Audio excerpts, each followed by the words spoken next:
Okay, Assalamualaikum warahmatullahi wabarakatuh. Alhamdulillahirabbil alamin.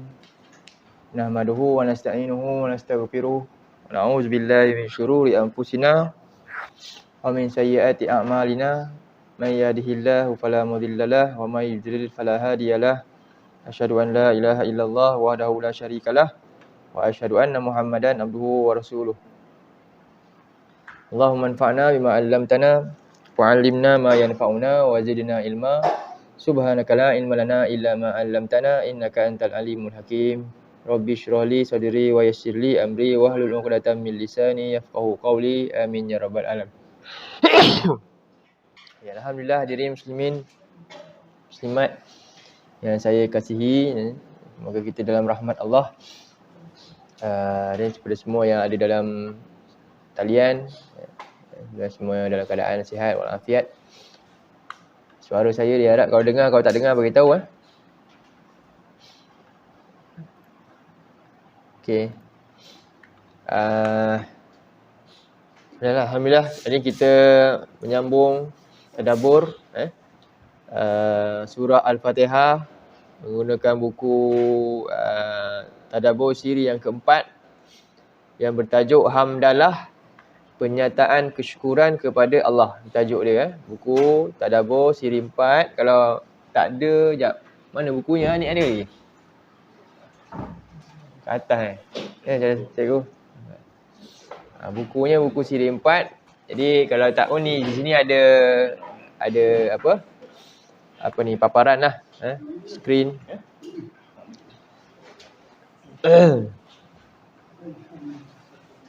Jadi kita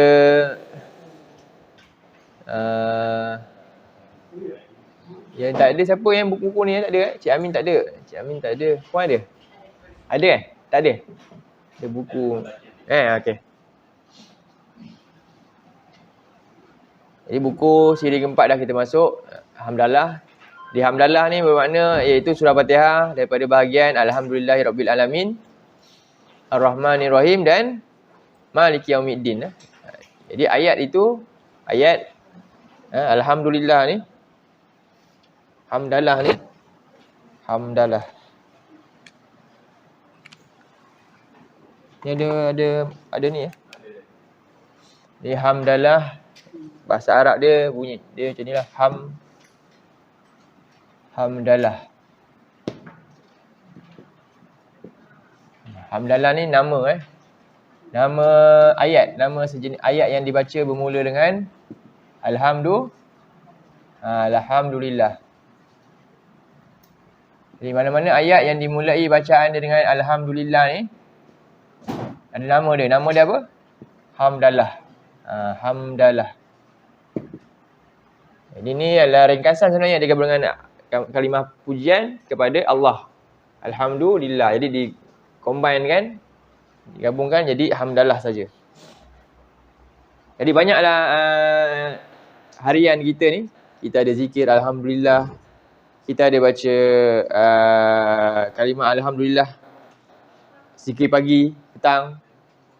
Kita ada sebut bila dapat nikmat Alhamdulillah Allazi bi ni'mati tatimmus solihat. Jadi banyak. Dan Alhamdulillah yang paling banyak kita sebut apa dia? Surah Fatihah lah. Surah Fatihah tu. Jadi sebenarnya surah Fatihah tu yang kita sebut Alhamdulillah tu, kita sebut tiga kali sebenarnya. Sebenarnya kalau ikutkan dalam Fatihah tu, Alhamdulillah yang kita sebut dalam surah tu, kita sebut sebanyak berapa kali? 3 kali. Pertama kita sebut Alhamdulillahi Rabbil Alamin. Ini kalimah pertama, Rabbil Alamin. Rabbil Alamina. Yang kedua, ni satu. Yang kedua kita sebut Alhamdulillah juga. Cumanya bila kali kedua ulang ni dia tak sebut dah secara zahir dah. Dia secara bahasanya begitu sebenarnya. Alhamdulillah juga. Tapi kemudian kepada mana? Ar-Rahman, Ar-Rahman dan Ar-Rahim.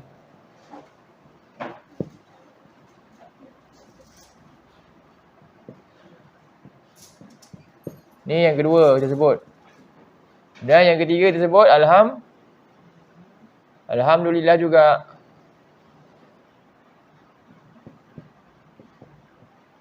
Kepada Maliki Yaumiddin tu. Maliki Yaumiddin. Ni yang ketiga. Jadi 3 kali lah kita sebut sebenarnya dalam surah Fatihah. Alhamdulillah.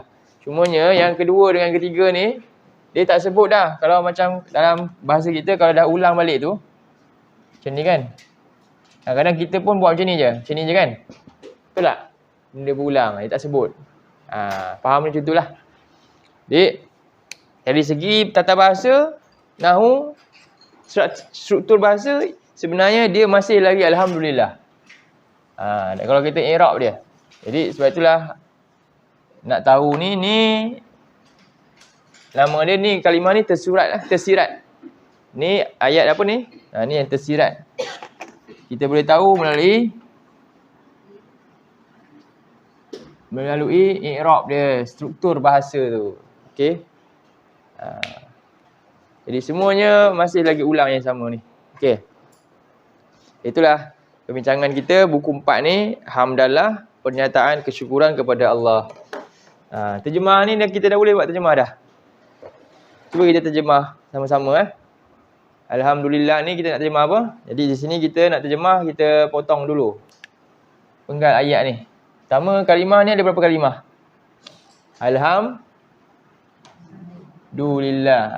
Kemudian li. Seterusnya Allah. Seterusnya Rabbi. Kemudian ini baru kita terjemah. Kemudian kita terjemahkan. Apa dia kita terjemah? Segala pujian, kesyukuran itu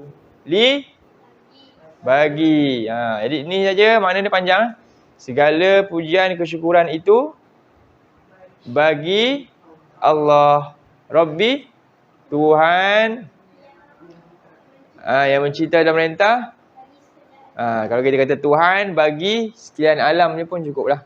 Ini ramai dah maklum kot Jadi kalau tak kita kena buat, kita kena bagi boleh buat sebab kewajipan minimum memahami surah Fatihah.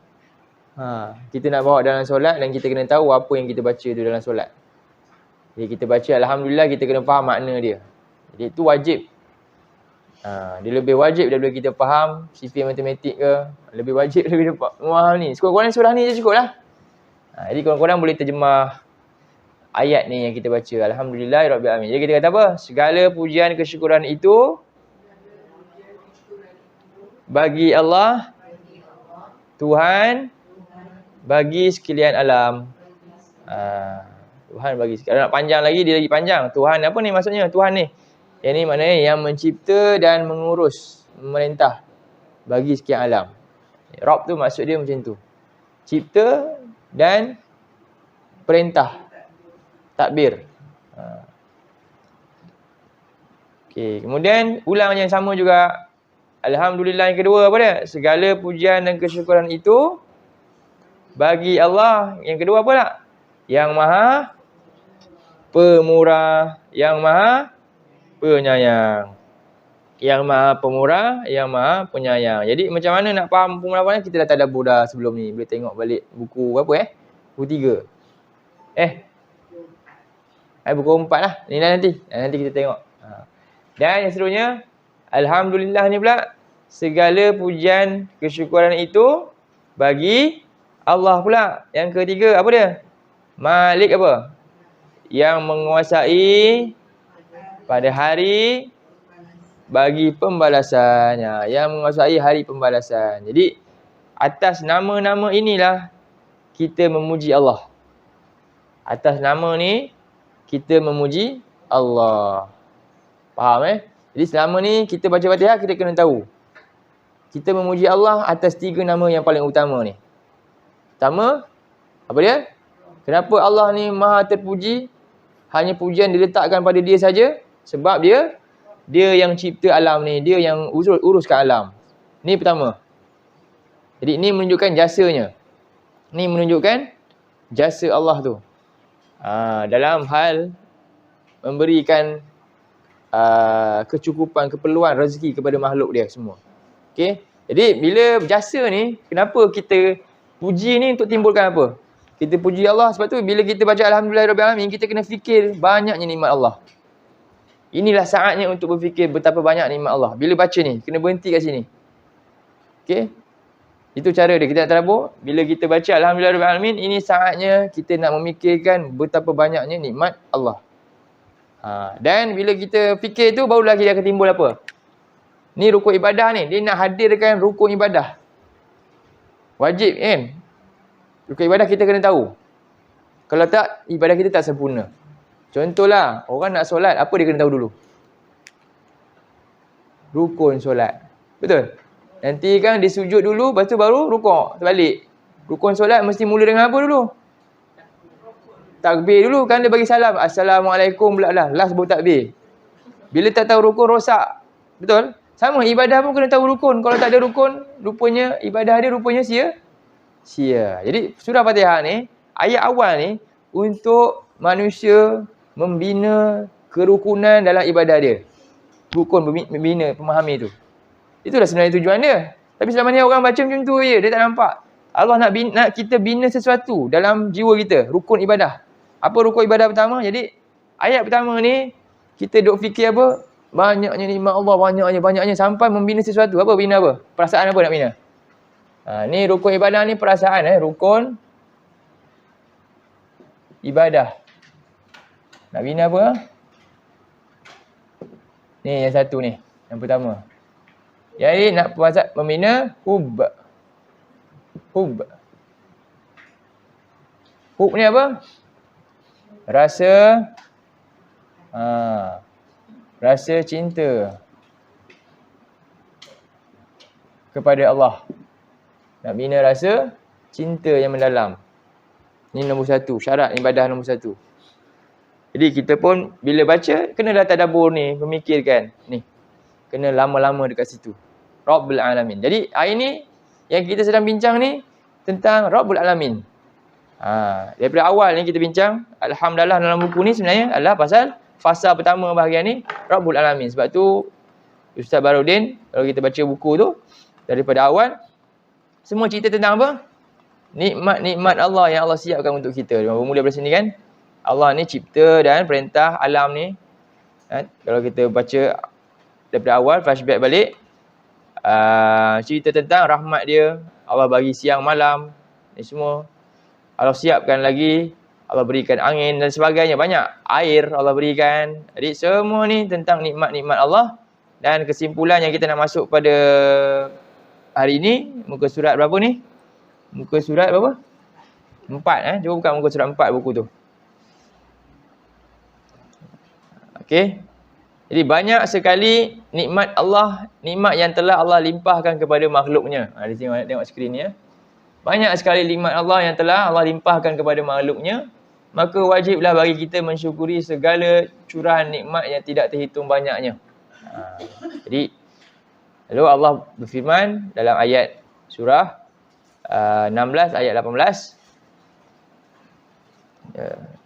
Kita baca ayat ni ya. Kita tengok depan ni. A'udzubillahi minasyaitonirrajim.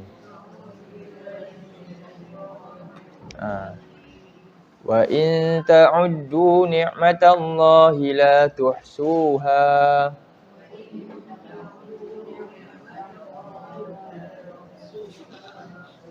Innallaha laghafurur rahim.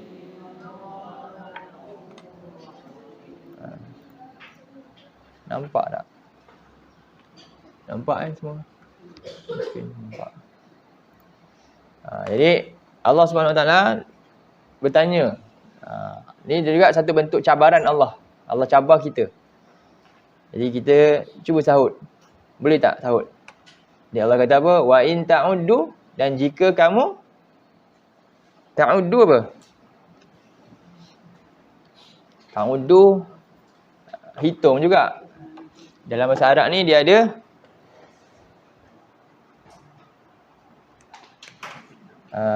adda. Ada ya'uddu. Ini maksudnya apa ni?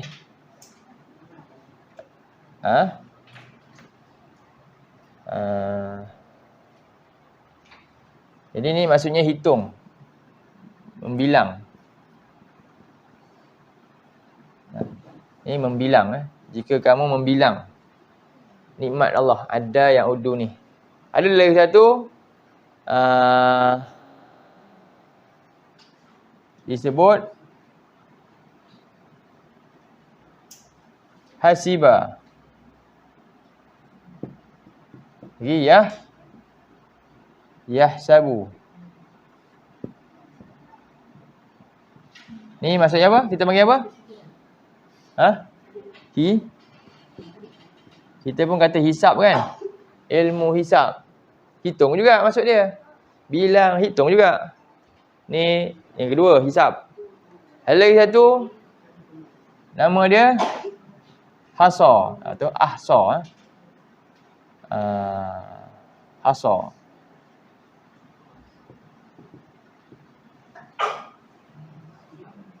Hasa ni dia punya, ni dia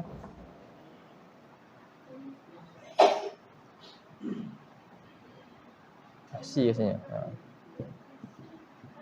Yang ni juga apa? Yang ini ni lebih sikit. Ini kita panggil apa bahasa kita audit lah. Masa orang putih audit ni. Jadi lebih kurang dia macam tu lah. Jadi orang Arab ni kalau dulu-dulu dia hitung dia daripada ambil batu kan. Jadi dia keluarkan satu-satu. Satu persatu hitungan dia. Hasa tu lah. Lepas tu dalam hadis Nabi sebut ini penting ni. Ini detail. Ini paling detail. Yang ni congak kita kata. Yang ini kira-kira biasalah kan. Yang ni kira dengan apa? Detail Nabi kata dalam hadis dia kiranna. La kiranna. Ini dalam bukan hadis lah, ini dalam kata-kata orang Arab saghiratan.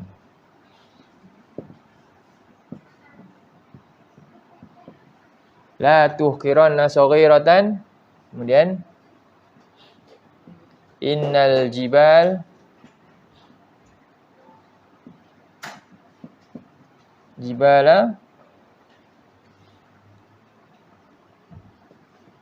minal hasa.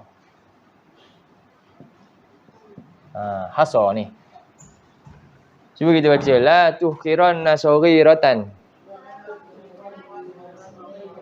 Innal jibala minal hasa. Apa makna dia ni? Janganlah engkau meremehkan dosa kecil. Saghirah ni benda yang dosa kecil. Okey. Sesungguhnya gunung yang besar tu terhasil daripada batu-batu yang kecil. Jangan remeh dosa kecil. Nanti jadi menggunung pula. Sebab gunung yang kamu nampak besar tu, dia tak mungkin tiba-tiba besar. Dia mula daripada apa? Batu-batu kecil lah. Ni. Faham? Cuba baca balik. La tuhkiranna saghiratan. Innal jibala minal hasa. Tengok, dia gunakan apa ni? Hasa ni benda-benda halus. Kiraan yang sungguh halus. Sampai akhirnya menggunung kan. Itulah dah. Hasa ni macam itulah. Jadi dalam ayat ni, boleh dah dapat dah makna dia. Apa dia sekali lagi? Janganlah engkau sekali-kali meremehkan dosa yang kecil. Walaupun satu, ni satu. Sesungguhnya gunung itu, terbina daripada batu-batu yang kecil. Okey. Balik pada ayat ni.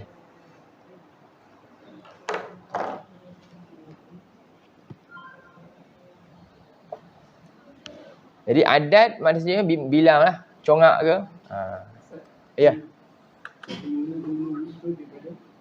Daripada batu yang kecil. Hasa ni batu kerikil yang kecil. Batu yang kecil.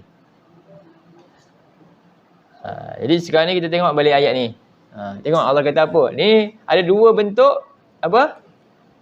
Kiraan. Wa in ta'udu maknanya dan jika kamu apa ni? Membilang lah ni kan? Ada ta'udu ni. Jika kamu membilang nikmat Allah. Allah kata apa? La tuhsuha. Tidak kamu dapat tuhsu apa? Tuhsu ni hasa. Kamu tak dapat menghinggakan, maknanya mendetailkan berapa banyak sangat jumlah dia. La tuhsu. Jadi perkataan bilang ni Allah guna dengan satu level pertama yang biasa-biasa sampailah yang paling apa? Halus sekali tu. Hasa tu. Tidaklah kamu akan dapat hitung dengan detail betapa banyaknya nikmat Allah tu. Jadi innallaha laghafurun rahim. Sesungguhnya Allah benar-benar Maha Pengampun lagi Maha Penyayang. Allah ni pengampun penyayang. Jadi kalau Allah nak bermaksud kalau apa kita boleh faham ayat ni? Bermaksud kalau Allah nak kira bil kita, memang maknanya apa?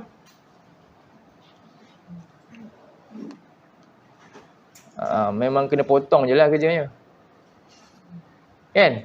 Kalau kita kira bil kan, dah banyak bayar bil kita semua, memang sepatutnya kita ni status dia apa? Bil kita kena buat apa? Patut dia apa? Dipotong.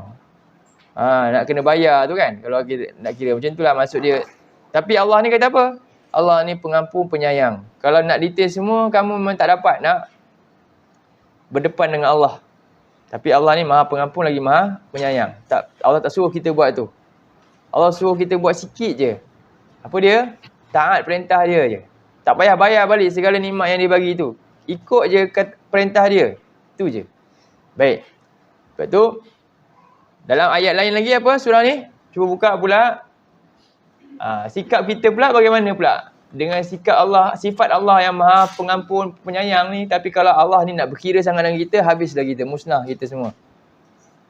Jadi Allah sebut sifat manusia pula bila dapat nikmat Allah. Dalam surah 14 ayat kat nota kaki bawah tu ada beritahu. Ayat 34. 14 ayat 34.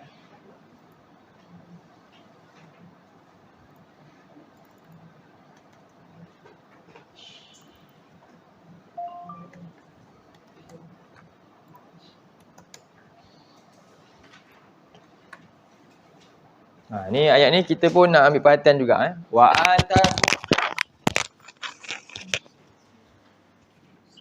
Surah ni.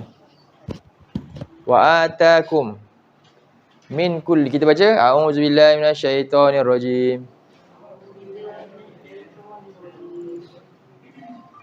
Wa atakum min kulli ma sa'altumuh.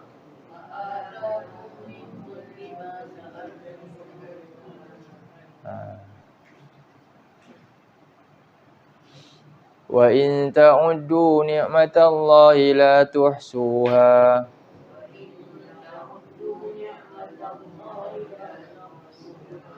Innal insana ladzalumun kaffar.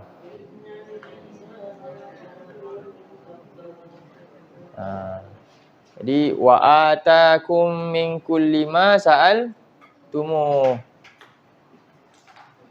Ata ni maknanya ni kaedah 10 kalau belajar ni.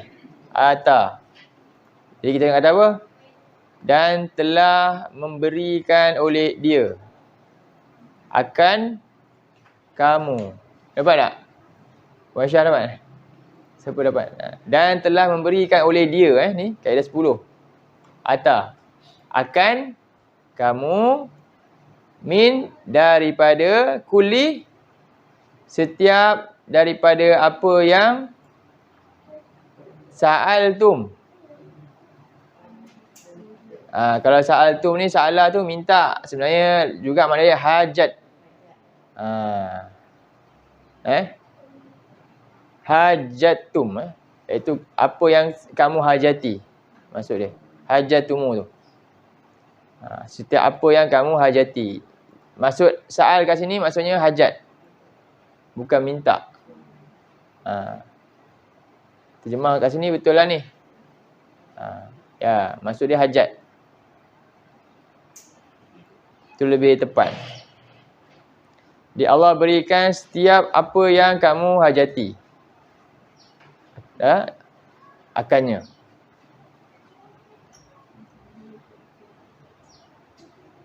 Okey, itu satu makna Dua makna dia.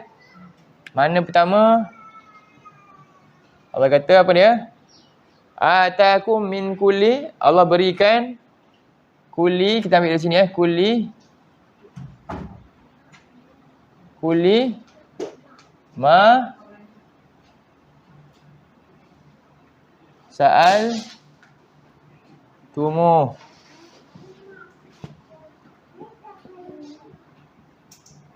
Apa makna dia? Kulli apa? Setiap. Ma apa? Ma ni daripada, tambah daripada apa yang sa'al tumuh telah berhajat oleh kamu akannya.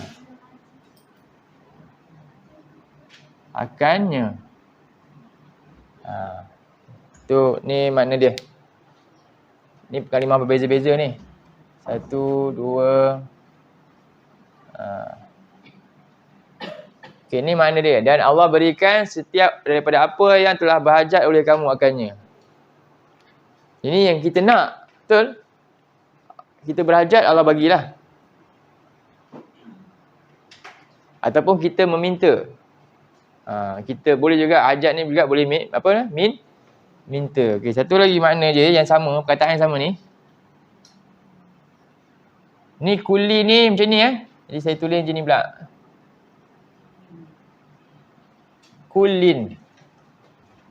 Beza Kul. Ni tanwin. Okey. Wa atakum min kullin. Ini kita tak pakai qiraat yang dekat sini. Tapi memang ada ulama yang baca macam tu. Okey. Wa atakum min kullin. Jadi kullin ni apa? Ma sama sa'al. Tumuhu samalah yang lain. Okey, nak terjemah macam mana ni? Terjemah dia lain sikit dah. Dia pun lain dah. Apa ni? Dan dia berikan kepada kamu daripada segala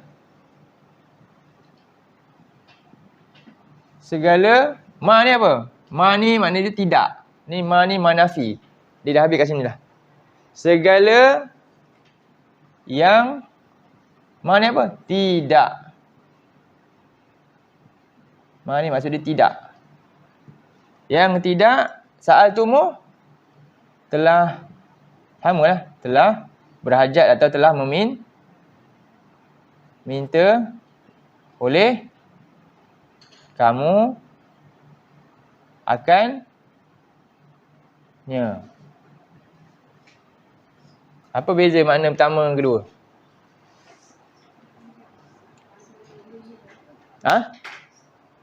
Sama ke lain? Yang ni yang kita nak, betul? Ya Allah bagi kan? Kita rasa ini perlu Allah bagi, ini perlu Allah bagi kan? Yang ni pula yang kita tak perasan pun kita perlukan, tapi Allah bagi. Mana sebenarnya lagi banyak? Yang ni lagi banyak dulu ni, betul tak? Dan yang ni bahkan yang ni kita tak perasan ni, tapi bila Allah lenyapkan baru kita tahu ini lebih penting daripada yang kita nak, betul tak? Rumah penting, kita nak rumah. Nak kan? Kereta penting. Ya kan? Semua hajat tu, semua tu. Jadi kalau kena tarik tu, rasa besar lah kan? Habis, tak ada. Tapi satu benda lagi penting. Apa dia? Yang kita tak perasan kalau kena tarik ni. Kita tak pernah minta pun benda ni, tapi Allah bagi kat kita semua. Sebiji mata contohnya. Kan? Kalau rumah tadi tu, saya nak beli dengan nilai 1 juta, jual lah. Sanggup tak jual? Jadi berhajat sangat. Sanggup tak jual? 5 juta. Sanggup jual kan? Okey, saya nak beli mata sebelah 5 juta. Sanggup tak? Mana agak-agak dia akan pilih? Nak jual mata dia ke rumah dia? Nampak tak? Pernah minta mata? Tak. Ini yang kedua. Ni makna kedua. Lebih besar makna ni. Jadi ni nikmat Allah yang kita tak pernah nak perasan. Tapi kalau tak ada, baru kita rasa habis. Baru kita rasa, ya Allah, baru rasa bermakna. Inilah dia. Suatu nanti dekat akhirat nanti, Allah nak hitung apa dia? Sebiji mata orang tu kan? Nilai mata tu, boleh tak? Tak boleh nak bayar lah. Begitu banyaknya. Jadi itulah maksud dia. Ayat ni penting. Allah kata apa? Allah bagi semua benda yang kita hajat ni. Sebenarnya Allah bagi. Tapi ramai manusia apa? Bila Allah tak bagi, dia tak bersyukur. Oh, dia tak puas hati kan? Dia tak puas hati. Dia rasa macam Allah ni kejam dengan dia lah. Macam-macam lah. Sedangkan dia tak perasan. Yang ni lebih banyak lagi. Yang ni. Kadang-kadang Allah tak bagi yang atas ni sebab Allah tahu benda ni lebih buruk untuk dia. Kalau dia dapat yang ni, sebab tu Allah tak nak bagi. Sebenarnya macam tu. Allah ni sentiasa beri yang terbaik untuk kita sebenarnya. Dan Allah yang pilihkan. Kita minta, Allah tak bagi sebab apa? Sebab kalau kita dapat rupanya lebih bahaya untuk kita. Sebab tu Allah tak bagi. Allah nak pilihkan kita benda yang lebih baik sebenarnya. Itulah sebagaimana dalam surah. Cuba buka surah 2. Surah 2 ayat 21 6 kan? Ayat dia dari sini.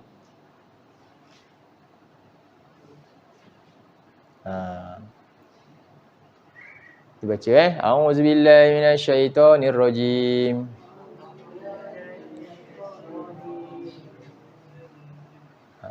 Kutiba alaikumul qitalu wa huwa kurhul lakum.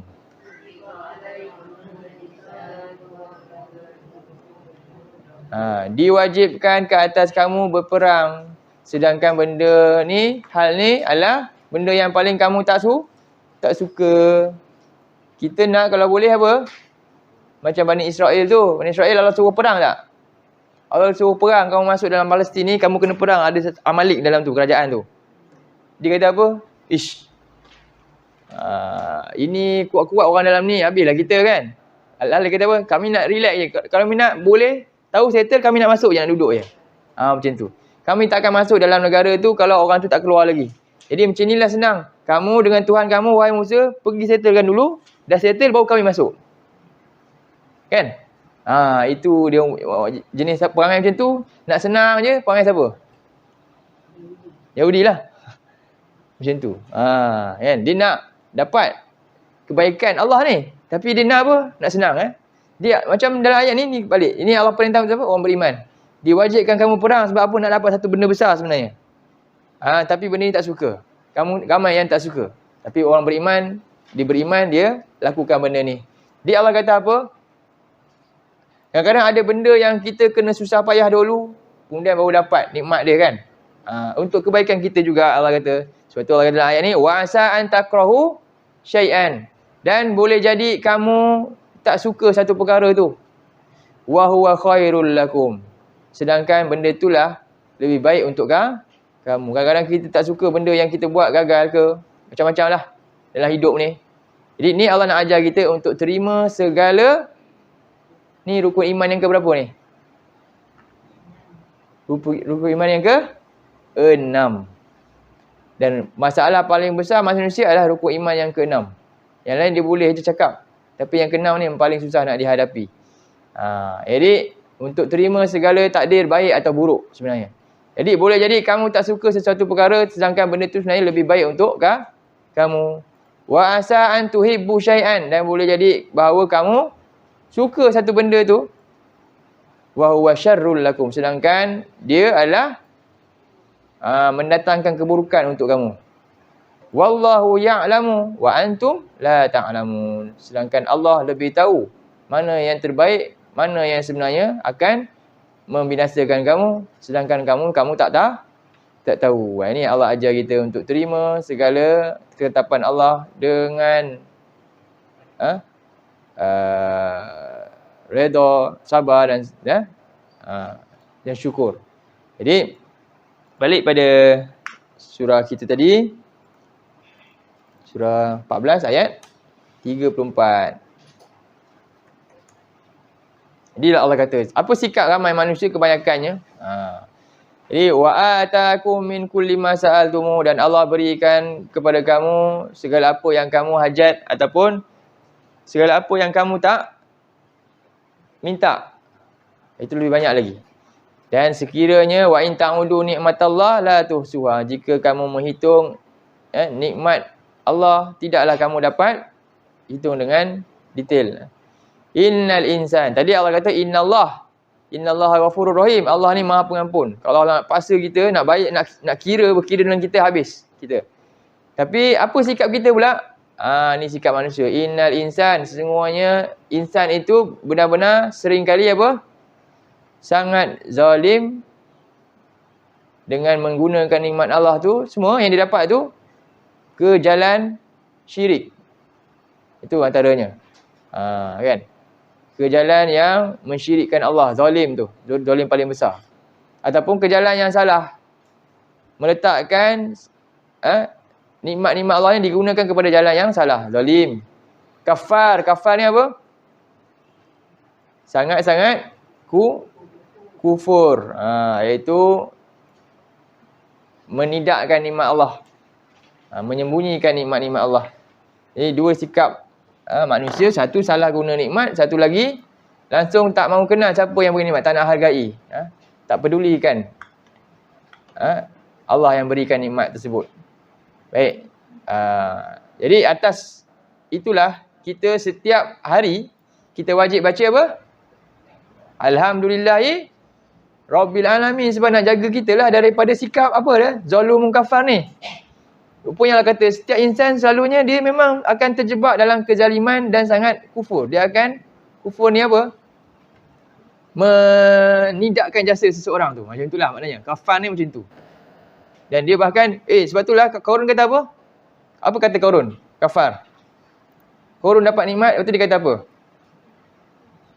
Siapa tahu? Surah 28 ayat 77. 78. Tengok ni, kau dapat nikmat, tengok ni lah zalum kafar. Pertama dia zalim sebab apa? Dia guna nikmat buat apa? Untuk menunjuk-nunjuk lagi. Dia pergi tolong siapa? Dia pergi support Fir'aun, bukan ikut Musa, sedangkan dia ni ada kaitan dengan Nabi Musa. Dia pergi gunakan nikmat kepada tu untuk dapat bolot lagi dunia kan, dan menindak orang yang lemah. Satu, dia zalim. Dan dia juga kafar ni. Apa kata dia? Qala a'udzubillahi minasyaitonir rajim. Qala innama utituhu ala ilmin indi.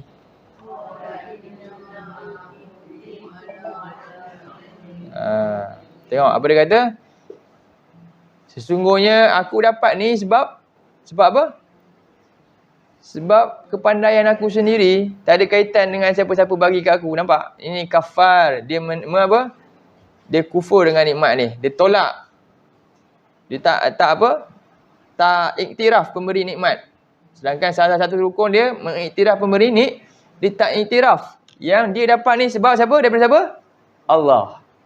Faham dia tak memberi. Inilah orang yang disebut kufur nikmat. Sebagaimana juga dalam surah 16 ayat 83 sebenarnya. Ni kufur nikmat. A'udzubillahi minasyaitonirrajim. Ya'rifuna ni'matallahi thumma yunkirunaha wa aktsaruhumul kafirun.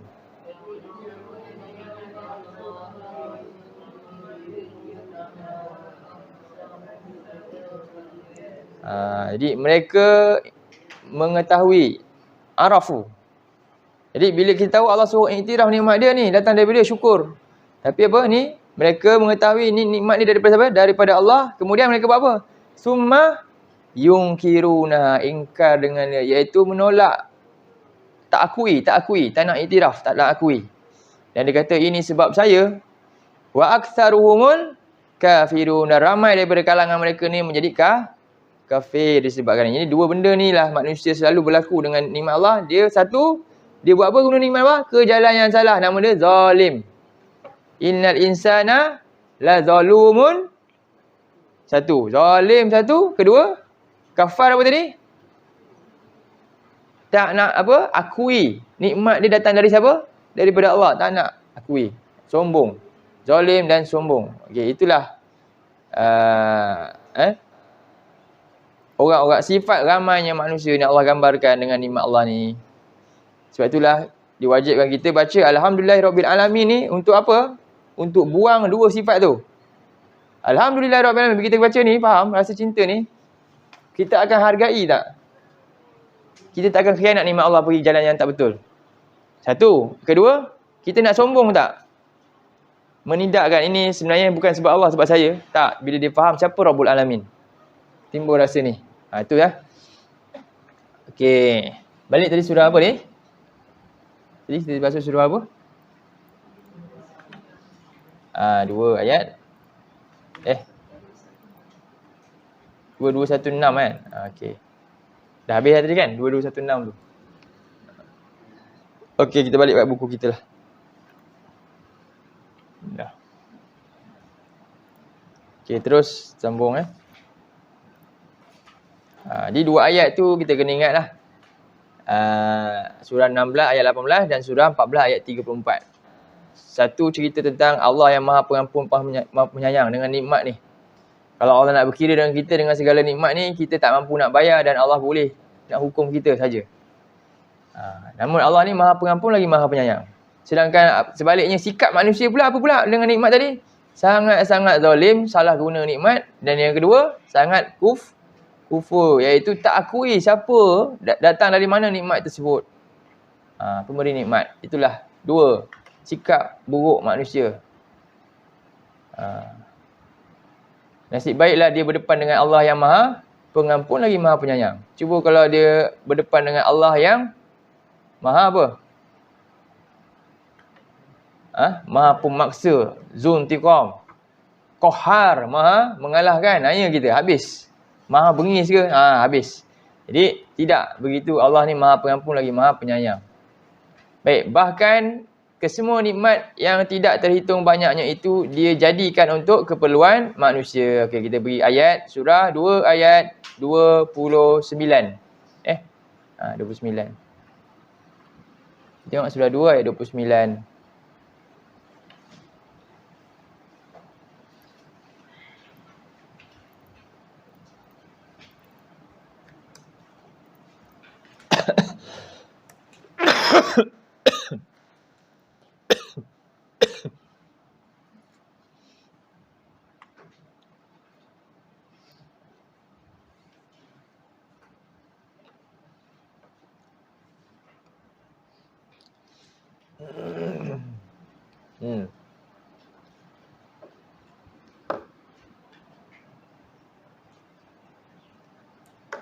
A'udzubillahi minasyaitonirrajim.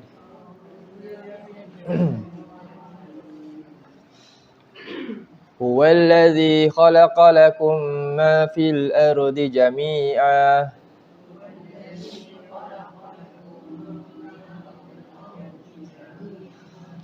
Thumma istawa ila as-sama'i fasawwahunna sab'a samawat.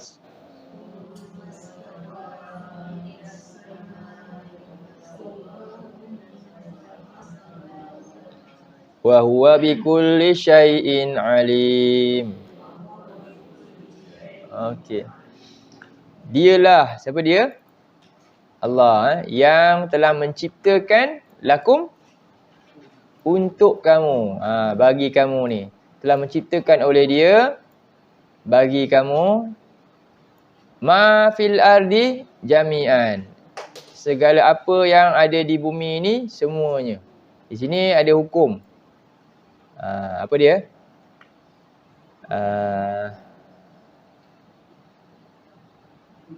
Al-aslu fil asya'u ibahah.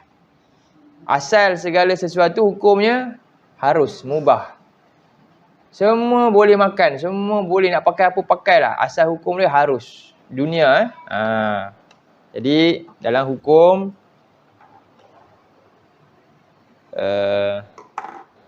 ni ayat ni lah hukum.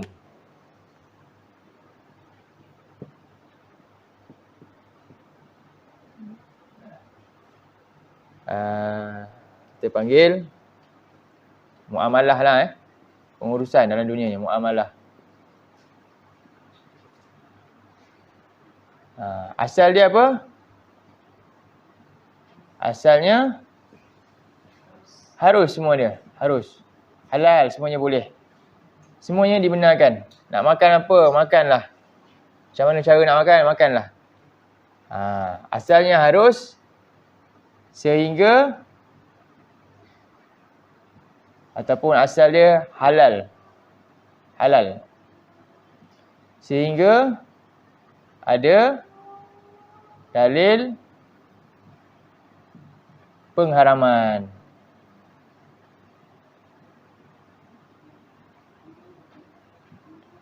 Sehingga ada dalil pengharaman, maka haram. Sebab itulah lebih banyak yang halal ke lebih banyak yang haram? Air, kalau nak kata air lah. Air yang halal banyak tak? Yang haram berapa banyak? Sikit je kan? Apa dia? Arak kan? Contohnya. Tapi ramai yang duk buat apa? Jadi itulah dia. Yang halal ni lagi banyak. Jadi sebab hukum dia asalnya semua benda dalam dunia ni nak makan apa? Kat laut tu nak makan apa? Nak makan ikan apa? Makanlah semua makan. Kan? Kecuali ada beberapa makanan yang dengan hukum-hukum ni lah. Sehingga ada dalil pengharaman dia. Binatang.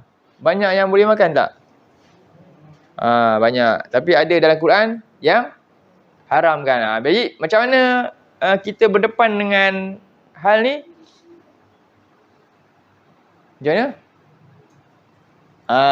Buat dan cari dalil mana yang sebelum nak buat tu tengok ada tak pengharaman. Tak ada, kita buat. Ini cara dia macam tu. Satu lagi, hukum ibadah syar'i syar'i. Ni ibadah yang syar'i. Apa dia contoh? Solat, puasa, zakat. Kan? Semua tu. Ini apa pula? Asal dia asalnya apa? Terbaliklah. Asal dia haram untuk kita buat. Tak boleh buat lagi. Selagi kita tak tahu apa saranan yang suruh buat. Nak buat macam mana. Solat. Boleh tak pandai-pandai solat je? Tak. Bila solat datang, solat dapat daripada mana? Solat ni, nak solat, kaifiat dia, cara solat, boleh fikir sendiri tak? Macam nak makan mi goreng. Boleh? Saya nak solat macam makan mi goreng jugalah. Masuk cili, ada orang pula masuk benda lain. Masuk bawang lada hitam kan. Suka hati dia lah, nak rasa macam mana pun. Kan? Tu mi goreng. Solat boleh tak buat macam mi goreng? Tak boleh. Kan? Solat macam mana kita tahu solat tu 5 waktu, 2 waktu macam mana? Dari mana dapat? Dari mana? Rasulullah. Rasulullah dapat dari mana pula? Dari langit tu, naik masa Mi'raj tu. Bayangkan, ini terlalu apa? Terlalu ghaib. Benda ni tak boleh main-main. Tak boleh suka-suka je main buat je. Sebab tu asalnya haram untuk kita buat sehingga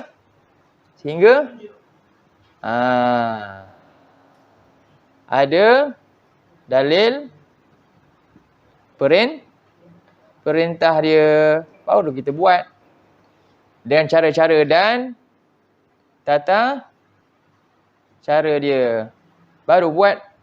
Jadi ayat yang ni adalah dalil untuk yang ni, bahagian sini. Surah berapa ni? 2 ayat 29. Ingat lah, 2:29 ni lah dia. Ni saya kata hari tu ada daripada ayat ni timbul hukum fiqh ni. Al-aslu fi al-asya' al-ibahah. Sampailah dalil yang haram dia datang. Contoh dalil haram apa dia? Ada tak? Dalil tentang pengharaman dalam daging babi ada tak? Ada kan? Apa dia? Dalil dia? Surah Baqarah ayat apa Babi? Saya ingat. Ayat 2. Sekejap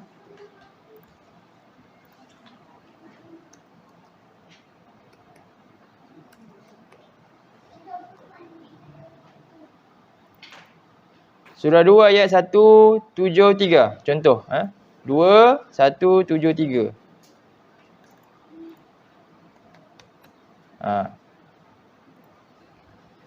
Ni haram. Dalil pengharaman ni. Saya buat surah 2 ayat 173. Ni contoh satu.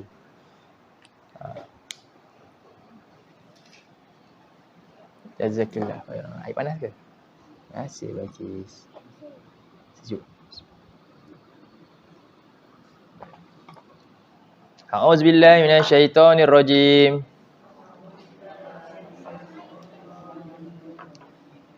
Innama harrama 'alaikumul maitata wad-dama wa lahmal khinziri wa ma uhilla bihi li ghairillah.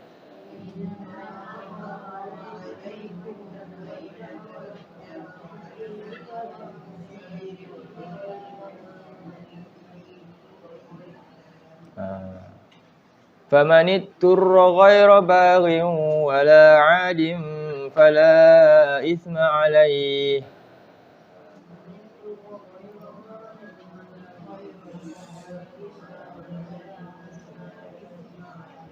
إِنَّ اللَّهَ غَفُورٌ رَحِيمٌ.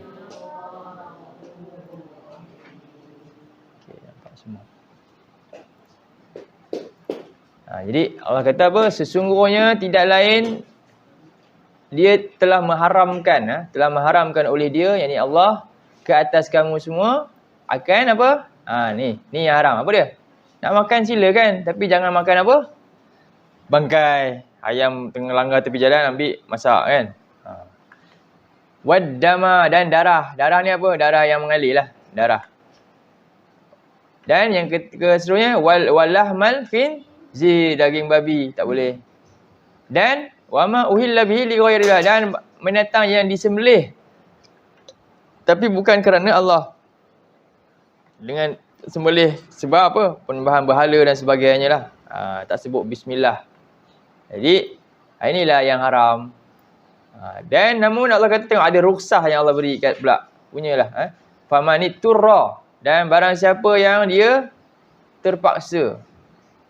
Ghairu barin, tapi sebenarnya dia tak suka, dalam keadaan dia tak melampaui batas, dia tak suka benda, dalam keadaan dia benci dia buat tu sebab terpaksa je.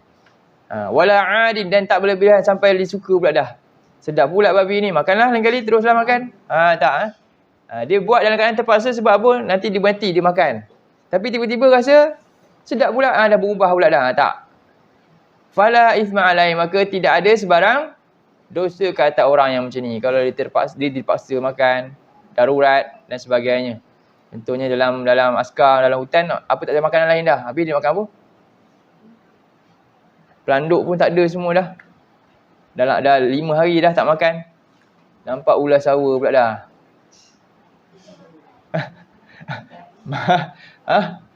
Macam mana? Pangganglah ular sawa. Contohlah kan. Rasa macam ayam kan? Lihat sikit lah. Good. Contohlah, tapi dia bukan semudah itu. Bukan semudah itu.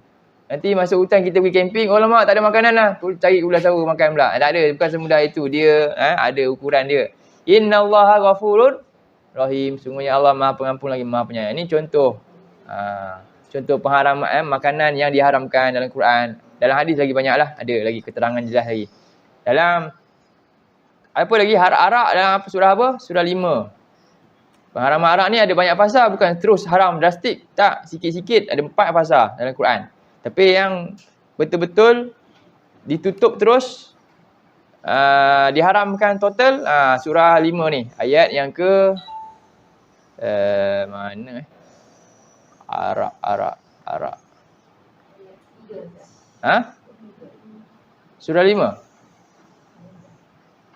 Bukan. Ni. Ni. Ayat 90. Ini pengharaman arak secara total. Okey, fasa arak ni pun penting juga ni. Okey, ni tadi kan arak. Arak pertama sekali, ayat tentang arak ni surah 16. Ayat, bukan dulu ayat surah 16. Kita tengok ada pasal-pasal pengharaman arak ni. Surah 16 ayat 60. Mana dia arak dia? Ni ayat 67. 1667. Arak 1667 ni pasal pertama Allah sentuh tentang arak.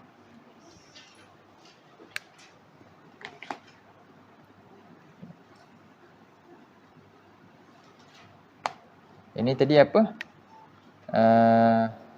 Makanan. Seterusnya arak 16 ayat 67. Ni 1. 1667. Dia Allah kata dalam ayat ni, a'udzubillahi minasyaitonirrajim. Wa min samaratin nakhili wal a'nabi tattakhiduna minhu sakaran wa rizqan hasana.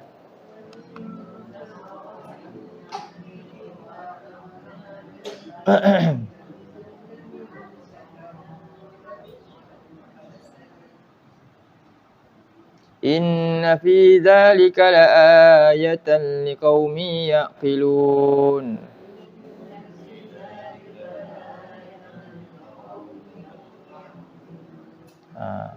Dan daripada buah-buahan anggur, kurma dan anggur, kamu boleh mengambil daripadanya menjadi minuman yang memabukkan, sakaran, dan rezeki yang baik. Nampak? Macam baguslah maknanya kan. Ayat ni macam luluskan lah. Inna fi zalika laayatan. Sedangkan ayat ni nak cerita tentang nikmat Allah lah. Yang Allah bagikan. Sesungguhnya pada demikian itu benar-benar tanda-tanda kekuasaan bagi kaum yang mereka berfikir. Ini yang pertama. Kemudian seterusnya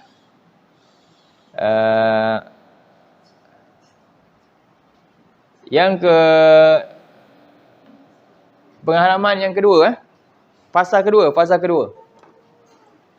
Ini fasa satu, Allah dah sentuh arak. Yang kedua surah 2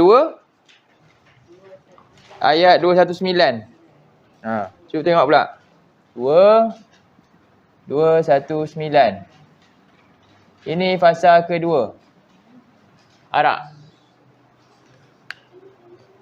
219 ni dah nak sikit dah mula strict sikit dah. Arak tu mula dah ditutup sikit dah. Tadi Allah kata, ni boleh jadi rezeki yang baik kan? Umum je kan? Sekarang ni yang kedua. Jadi Allah ni begitu memahami psikologi kita, manusia. Dia tahu manusia ni jenis, dia tak boleh berhenti terus macam tu. Pelan-pelan, inilah tarbiyah. Kita pula kadang-kadang lebih apa? Sudu dari kuah. Manalah orang tak pandang buruk kepada golongan agama contohnya. Keras sangat ke? Tak ada langsung, ada rahmah rasa, kasih sayang tak ada, hilang benda tu. Macam mana? Kita yang burukkan keadaan tersebut sebenarnya. Tengok macam mana Allah ni. Dalam ayat ni, pasal kedua apa? Kita baca. A'udzubillahi minasyaitonirrajim. Yas'alunaka 'anil khamri wal maisir. Qul fihima ismun kabirun wa manafi'u lin-nasi wa ismuhuma akbaru min naf'ihima.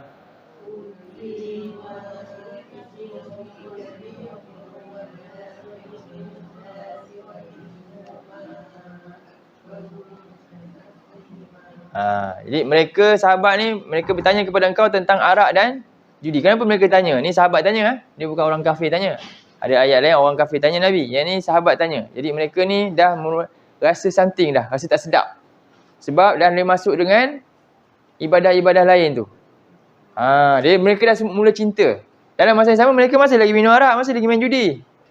Tapi dia dah rasa apa? Ada kontradik di antara dua benda. Solat tadi dah berikrar kat Allah dah. Dalam ayat Quran dah masuk dia jiwa. Quran dah mula masuk. Dia mula nak buang, dah kikis. Jadi mereka dah mula tanya soalan-soalan yang kritikal macam ni. Jadi mereka tanya kepada engkau tentang arak dan judi, apa hukum dia? Jadi apa Nabi kata? Allah perintah Nabi kata, "Kul, katakan wahai Muhammad pada dia, jangan kata buruk terus." Allah ajar Nabi. Nabi tak akan buat sendiri melainkan atas perintah Allah. Kul, katakanlah wahai Muhammad. Agak kalau kita lah cakap apa terus? Kan terus. Apa? Tak, Allah kata, pada kedua-dua tu ada dosa yang besar dan memang terdapat manfaat bagi manusia. Tapi dosa dia lebih besar daripada manfaatnya. Kan anda nampak dah satu didikan untuk fikir sendiri. Lepaskan mereka berfikir dulu. Satu lagi kan. Pada dia dosa besar dan ada manfaat juga. Tapi ingat manfaat tu lebih sikit daripada dosa. Dosa lagi besar, lagi banyak. Okey. Ni pahaman fasa ke berapa? Ni bukan pahaman lagi. Ni tak haram lagi ayat ni. Fasa untuk sampailah haramkan arak. Yang ketiga apa? Surah 4. Surah 4 ayat 43. Yang ni.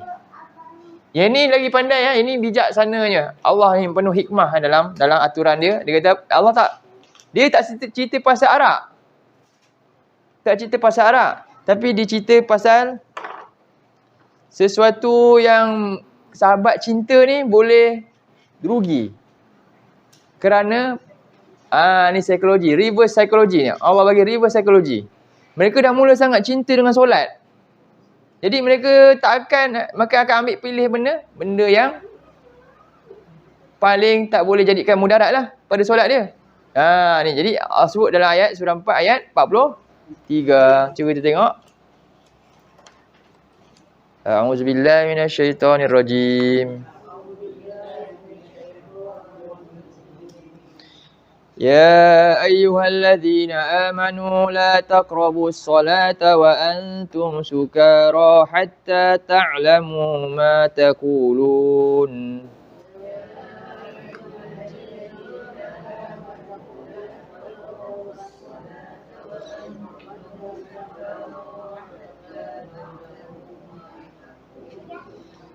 Wala junuban illa abiri sabilin hatta taghtasilu.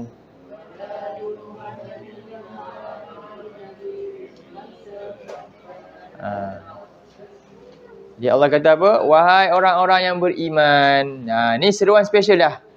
Wahai orang-orang yang beriman. Allah dah seru secara istimewa dah. Sebab dah nampak dah cahaya yang ada kat mereka ni dah. Mereka dah mula suka benda yang baik ni. Dalam pada sama masih lagi dia buat benda lama-lama tu. Tak tinggal lagi. La taqrabus solat. Allah kata, jangan kamu hampiri solat.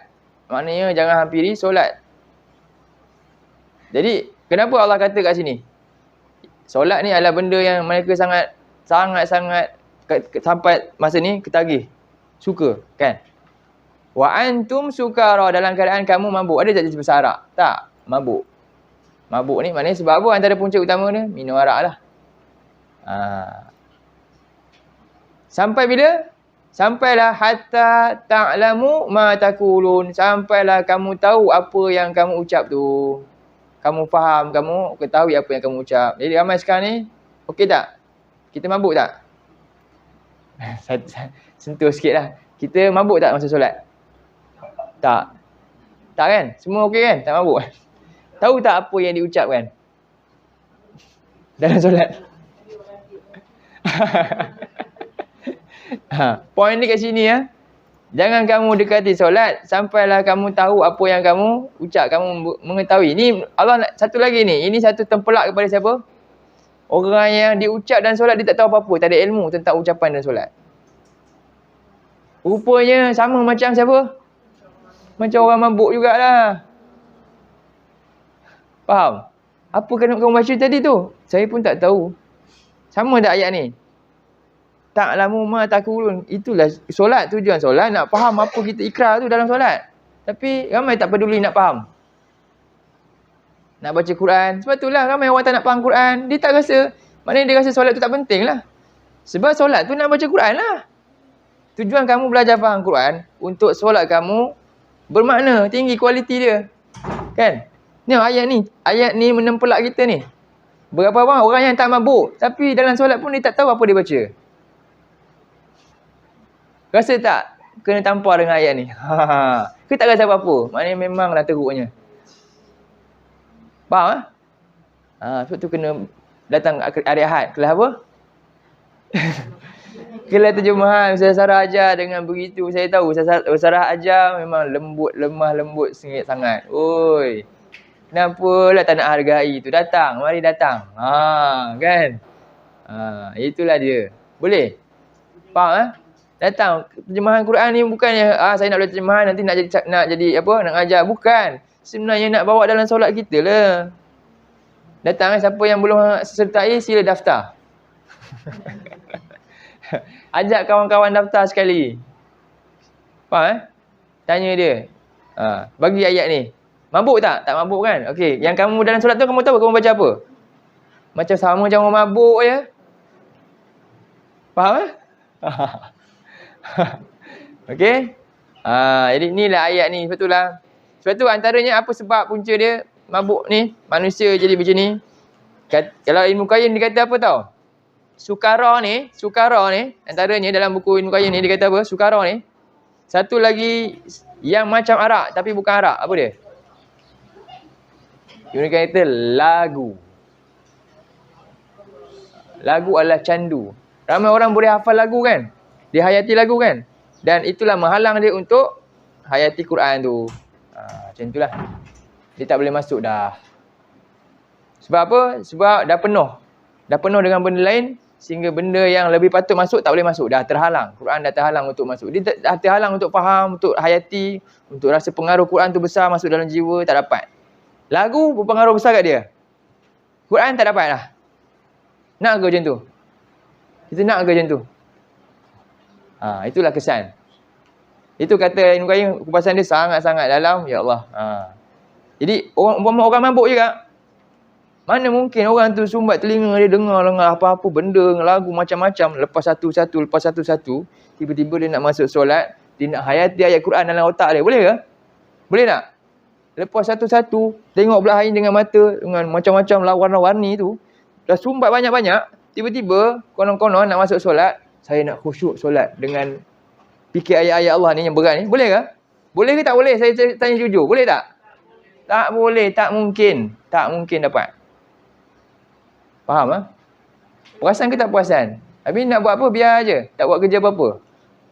Duduk diam je. Siapa yang sedang buat kerja sekarang? Musuh sedang buat kerja. Kita duduk relax. Orang yang bekerja dengan orang yang duduk rehat. Siapa yang akan menang? Orang bekerja lah kan. Tahu kan? Tapi tak buat apa-apa juga. Masalah betul kita ni. Itulah kerja kita. Sebab tu kita kena terus hidup dengan Quran je lah. Ajarlah Quran sampai mati pun. Siapa nak ikut, ikutlah. Itu bukan kerja kita. Orang ikut ke tak ikut, itu bukan kerja kita. Kerja kita nanti, saya dah buat kerja. Ya Allah. Tu je. Tu je kerja kita. Kita jumpa Allah, kita kata, saya dah buat kerja dah. Kan? Tapi kalau kita jumpa Allah nanti, kita buat apa, nak jawab apa? Agak boleh jawab ke? Kalau berani, silakanlah. Biarkan terus. Jadi kita kena rasa takut ni. Jadi itulah. Ayat ni, pasal apa ni? Nak pengharaman.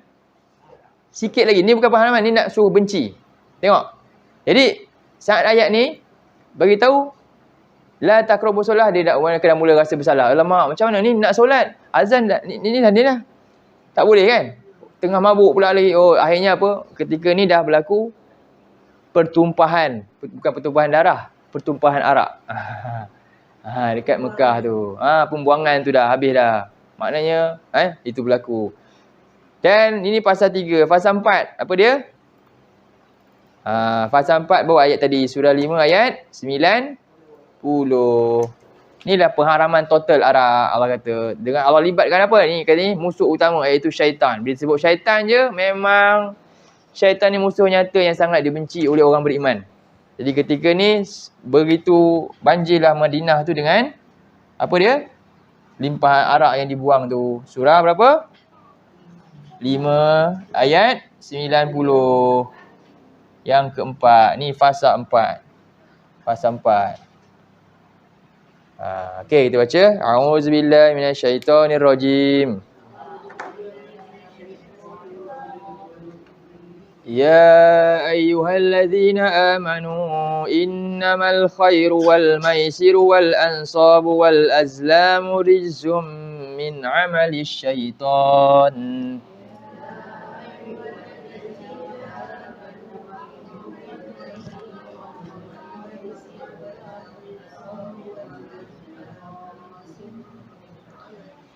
فاجتنبوه لعلكم تفلحون. Seruan yang seterusnya, wahai orang-orang yang beriman, sesungguhnya tidak lain nombor 1 apa dah? Arak, kemudian judi, kemudian ansab ni apa? Undi nasib dengan panah tu kan. Dan semua ni adalah rijsun, najis daripada amalan syaitan. Ini memang keras lah maknanya. Dan ketika ini dengan mudah lah. Cuba kalau ayat ni awal-awal lagi terus sebut kan. Mungkin apa akan berlaku? Tak akan berlaku lah. Macam yang sirah ceritakan banjirnya Madinah dengan tu. Tak akan berlaku macam tu. Jadi fajtanibuhu, maka jauhilah. Inilah pengharaman. Perintah ni ada jauh, maknanya tinggalkan, haramkan. Allah haramkan. La'allakum tuflihun, supaya kamu beroleh kejayaan. Jadi inilah bagian ni Jadi hukum asal dia halal tadi. Kan? Asal tadi ayat ni kan. Awal boleh siap kata apa dia? Buah anggur, buah kurma tu boleh kamu jadikan sesuatu yang memabukkan dan rezeki yang baik. Kan? Asal dia kan. Tapi akhirnya dalil pengharaman berlaku, maka haramlah. Ini hukum di sini. Okey, hukum ibadah ni tadi kita faham. Ni ada tak dalam Quran? Ada. Cuba buka surah 42. 42 ayat 20.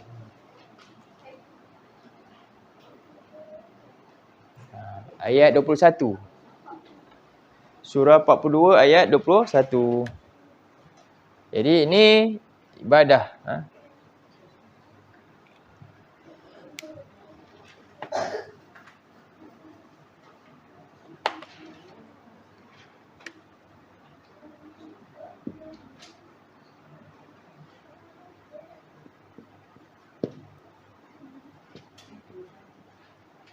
Jadi kalau yang ni al-aslu fil ibadah at-tahrim ataupun at-tawakkuf.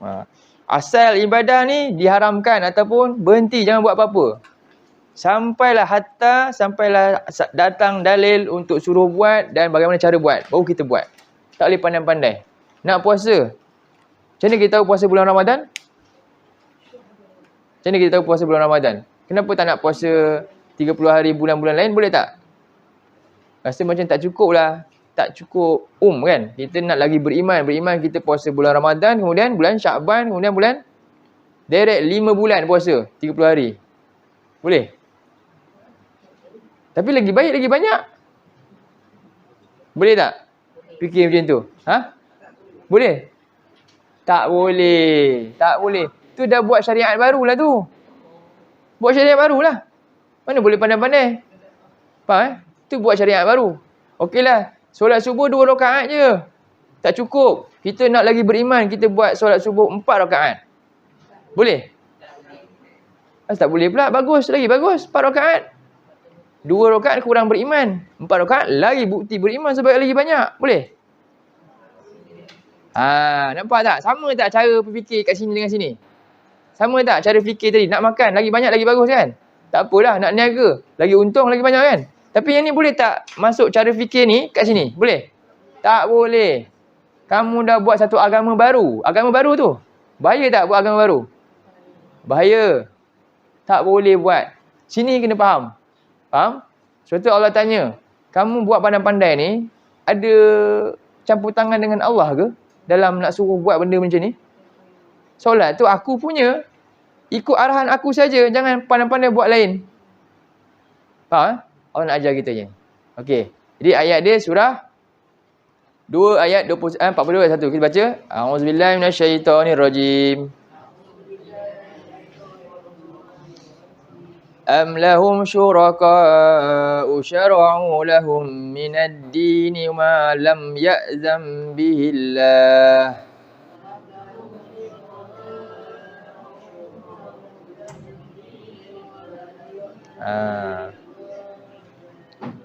Ya. Jadi apa pertanyaan awal ni? Terjemah dia, betul terjemah ni. Patutkah mereka ni adakah mereka ada satu sekutu-sekutu, rakan kongsi yang boleh menentukan mana-mana bahagian dari agama mereka ni sebarang undang-undang. Contoh tadi nak solat suka-suka hati je. Yang tidak diizinkan Allah ada. Jadi inilah hukum untuk ibadah syar'i macam ni tak boleh sebab dia hanya dapat daripada wahyu saja. Tak boleh pandai-pandai. Kita tak boleh fikir ikut kepala kita, tak boleh. Nak makan boleh fikir, nak sedap. Ada orang dia suka makan apa? Laksa. Ada orang tak nak laksa, nak mi. Walaupun dia punya panjang sama je. Tapi yang ni warna kuning, yang ni warna putih. Kan? Suka hati kamu lah. Tapi yang ni boleh tak? Saya tak sukalah, saya nak buat macam ni. Tak boleh pandai-pandai, tak boleh yang ni. Sebab ini izin Allah saja. Kita tak boleh tambah. Kalau kita buat maknanya apa? Agama dah tambah agama baru. Sedangkan agama dah sempurna belum? Syariat dah sempurna tak? Apa ayat tentang kesempurnaan syariat? Surah apa cikgu? 5 ayat apa? Al-Maidah ayat 3 ke 2? 2 3. 3 betul. Ayat 3. Baca daripada sini Jadi ambil part ni yang tu je. Jadi ini ayat 3. Apa tajuk ayat ni? Agama telah sempurna. Agama dah sempurna, cuma kita je tak belajar. Jadi kita tak nampak nak menyempurnakan, kita kena belajar lah agama. Sumber ni semua dah ada. Mari belajar je. Okey, itulah. Hukum. Kita baca. A'udzubillahi minasyaitonirrajim.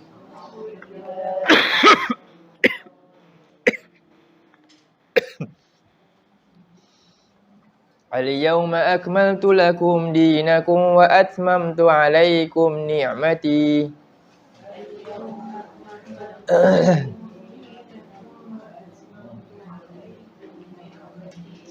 Wa raditu lakumul islami dina.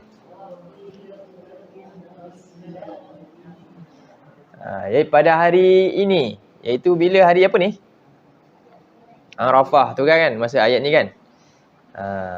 Yang terakhir Nabi, haji terakhir Nabi. Pada hari ini aku telah sempurnakan untuk kamu agama kamu, cara hidup kamu, agama kamu, dan aku telah sempurnakan ke atas kamu nikmat daripada aku, iaitu Quran ni, Rasul ni, dan ajaran sunnah Nabi ni. Wa raditu lakumul Islam dinan, dan aku telah reda untuk kamu jalan Islam ni. Islam ni sebagai cara hidup. Jadi Allah perintahkan kita ni untuk masuk Islam, ambil cara hidup Islam ni sepenuhnya. Ayat dia surah 2 ayat 208. Jadi ambillah, agama telah sempurna. Oleh itu apa dia? Ambillah sepenuhnya dengan belajar. Ambillah sepenuhnya.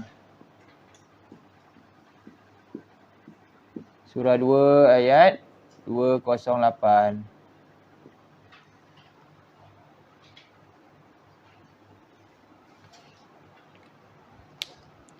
Okey.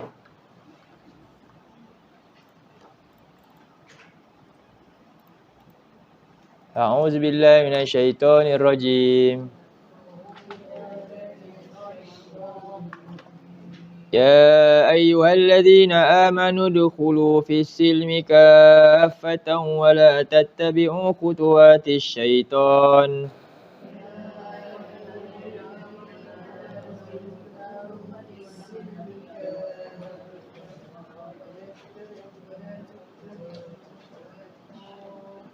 إنه لكم عدو مبين. Wahai orang-orang yang beriman, masuklah kamu ke dalam Islam sepenuhnya. Janganlah kamu mengikut jejak langkah syaitan. Syaitan dia buat apa? Kalau iblis tu dia buat apa? Dia langgar berapa banyak perintah? Satu je, tak nak sujud dekat Adam. Sedangkan sebelum ni dia semua taat yang lain kan. Sampai Allah angkat dia bersama dengan malaikat. Jadi tapi satu, dia ingkar. Jadi jangan ikut jejak langkah syaitan dia dengan tinggalkan. Ambil apa yang kamu suka, tinggal yang kamu tak suka. Yang rasa tak selera ni, kita tak nak ambil. Banyaklah benda-benda macam ni kita kena fahami. Innahu lakum adu mubin. Sesungguhnya dia adalah musuh yang nyata bagi kamu. Baik. Itu kesimpulannya daripada apa yang kita belajar ni. Ni cerita tentang bagaimana Allah ni, Rabb ni, untuk sebenarnya inilah dia, hasilkan ni. Jadi bila kita bincang tadabbur Rabb ni, untuk hadirkan benda ni. Rukun ibadah yang nombor 1, hub. Kita kena fikir tentang nikmat Allah. Ni nikmat Allah ni, Allah beri kita ni, dua benda ni. Syariat yang menyempurnakan kita, jalan hidup kita. Dan ini, hukum hakam ni. Semua untuk kebaikan kita juga. Alhamdulillahi Rabbil alamin. Kita faham segala puji syukur bagi Allah yang mencipta dan mengurus alam ni. Allah beri untuk kita hidup dengan penuh nikmat dan penuh dengan makna lah, supaya akhirnya kita selamat untuk bertemu dengan Allah. Jadi nikmat dia bukan saja makan minum, tapi rupanya termasuk syariat ni. Yang ini. Jadi, melihat kepada betapa besarnya nikmat Allah kurniakan kepada makhluknya, maka patutkah manusia mencari selain dari Allah sebagai Rabb. Sebagaimana firman Allah dalam surah Al-An'am ayat 164 ni, Kul aghairallahi abghi rabba wa huwa rabbu kulli syai'. Patutkah aku mencari selain Allah sebagai Rabb, sedangkan dialah yang mencipta dan mengurus segala sesuatu. Jadi ada 4 benda. 4 yang patut kita jadikan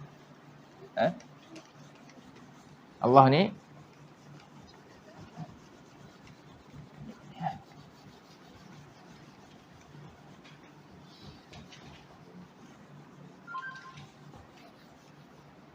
jadi kita pertama jadikan Allah ni sebagai apa? Allah. Jadikan Allah sebagai Rabb. Rabb. Surah 6 ayat 164. Satu. Yang kedua, setelah itu ilah. Allah ni sebagai sembahan. Ilah. Tuhan yang diletakkan pengabdian diri kepada dia. Bagaimana dalam ayat ni surah sebenarnya 7. Ayat 140. 7 140. Firman Allah dalam ayat ni, aghairallahi abghikum. Ni perkataan apa ni? Ilahan wa huwa faddalakum 'alal alamin. Patutkah aku mencarikan kepada kamu ilah, iaitu sembahan ataupun Tuhan yang nak diletakkan ibadah, pengabdian diri kepadanya selain daripada Allah ni. Wa huwa faddalakum 'alal alamin. Sedangkan dialah yang telah melebihkan kamu ke atas sekalian alam. Ni yang kedua, jadikan Allah sebagai ilah. Bila sebut Rabb ni tadi apa tadi? Fikirkan tentang apa? pemberian Allah. Okey? Ini perbuatan Allah. Allah berikan macam-macam kat kita. Ilah pula, tugas kita pula kepada dia. Jadikan dia sebagai ilah. Jangan syirikkan dia, ikut perintah dia. Itu maksudnya jadikan Allah ilah. Macam mana cara jadikan Allah ilah? Pertama, tak syirikkan dia dalam segala apa yang kita buat. Kedua, taat segala perintah dia. Tauhidullah wa ta'atuh. Tu dia. Tauhidullah. Sebut. Tauhidullah wa ta'atuhu. Tauhidullah wa ta'atuhu. Hidup mentauhidkan Allah dan mentaati dia. Itulah jadikan Allah sebagai ilah. Okey. Dan yang seterusnya, ketiga, jadikan Allah ni sebagai hakim yang maha bijaksana dalam mengatur. Segala apa yang kita nak buat ni, pastikan daripada tarbiyah Allah. Allah lah yang menjadi hakim untuk tentukan ini yang kita nak pilih. Sebab tu kena ada ilmu dalam bab ni. Kena ada tahu, ada dasar dia. Saya buat ni kerana apa? Allah redha tak atas perintah Allah? Atau berlanggar dengan aturan Allah? Kerana Allah ni hakim kita. Jadi Allah adalah hakim yang menetapkan hukum dan membuat keputusan. Dalam keputusan yang kita lakukan tu, patutkah aku mencari hakim selain daripada Allah bagi menetapkan hukum dan membuat keputusan? Sebagaimana dalam ayat, ni surah berapa? 6 ayat 114. Buka lain, saya bagi ringkas yang ni.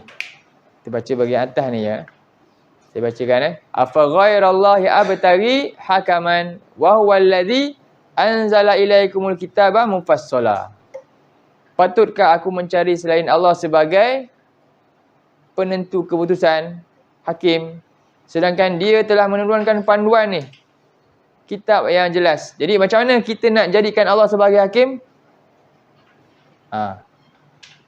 Ni tadi apa? Fikir apa dia? Tentang nikmat Allah kan? Fikir tentang pemberian Allah banyak kat sini. Ni pemberian Allah. Ini nak jadikan Allah Rabb ni, kita banyak fikir tentang nikmat dia, pemberian dia yang banyak kat kita. Nak jadikan Allah ilah tadi apa dia? Mentauhidkan Allah dan taat segala perintah dia. Ini barulah menjadikan Allah sebagai perintahnya. Nak jadi Allah hakim, apa dia? Pelajari apa dia? Panduan daripada Allah, iaitu Al-Quran.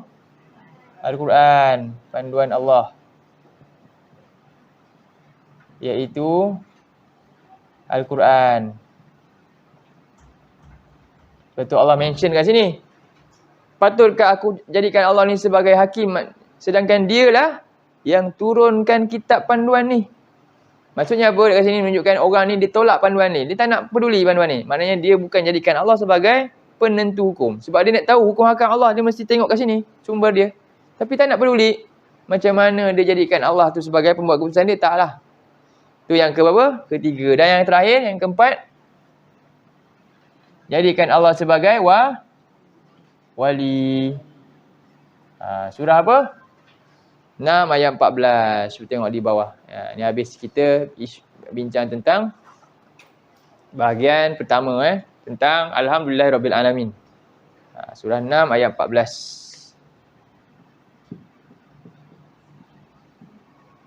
Macam mana jadikan Allah sebagai wali? Kul, katakanlah, aghairallahi attakhizu waliya. Patutkah aku mencari selain Allah sebagai wali, pelindung, penolong, sedangkan dialah yang mencipta langit dan bumi, sedangkan dialah yang yut'imu wala yut'am, memberi makan dan tidak diberi makan. Jadi bagaimana kita nak jadikan Allah sebagai wali? Ni dengan usaha apa? Jihad dan tawakal kepada Allah. Buat kerja. Dan untuk apa? Dengan yakin Allah ni yang pelindung kita. Kalau tak ada jihad, maknanya dia tak yakin Allah tolong dia. Dia tak ada mana tu. Dia tak boleh nak buat sebab apa? Dia takut. Kan? Tak. Orang yang yakin Allah sebagai wali, orang ni pasti berjihad. Tak mungkin orang tu dia kata Allah ni wali, dia tak berani buat. Tak. Okay? Inilah 1, 2, 3, 4 inilah perbincangan kita. Alhamdulillahi Rabbil Alamin. Habis nanti kita masuk yang seterusnya iaitu Ar-Rahman Nir-Rahim, tajuk Jalan Hidayah. Ini sebenarnya perbincangan panduan hidup ni bahagian yang kedua. Ini. Okey, dalam buku ni. Kita akan masuk bab kedua. Ni bab pertama Alhamdulillah Rabbil Alamin, bab pertama habis tadi. Sekarang kita akan masuk nanti minggu akan datang Jalan Hidayah. Bab kedua iaitu perbincangan dia berkisah tentang Ar-Rahman Nir-Rahim, insya-Allah. Kalau tak ada buku boleh dapatkan nanti. Okey. Nama puan siapa? Aminah Aminah. Okey. Ahlan wa sahlan. Okey. Okey, jadi kita tutup dengan tasbih kafarah. Subhanakallahumma wa bihamdika. Sekejap. Dalil ketiga Allah sebagai Rabb. Dalil ketiga apa ni? Faham. Allah sebagai Rabb ni surah 6 ayat 164 tadi Okey. Subhanakallahumma wa bihamdika asyhadu an la ilaha illa anta astaghfiruka wa atubu ilaik. Allahumma ja'al hadza jama'ana jama'al marhuma wa tafarraqna min ba'dihi tafarraqan ma'suma. Allahumma inna na'udzubika minal arba' wa min ilmin la yanfa' wa min qalbin la yakhsha wa min nafsin la tashba' wa min du'a'in la yusma'. Rabbana atina fid dunya hasanah wa fil akhirati hasanatan wa qina azabannar. Wa sallallahu ala nabiyyina Muhammad wa ala alihi wa sahbihi wasallam. Walhamdulillahirabbil alamin. Assalamualaikum warahmatullahi wabarakatuh. Dijemput menjamu selera di doa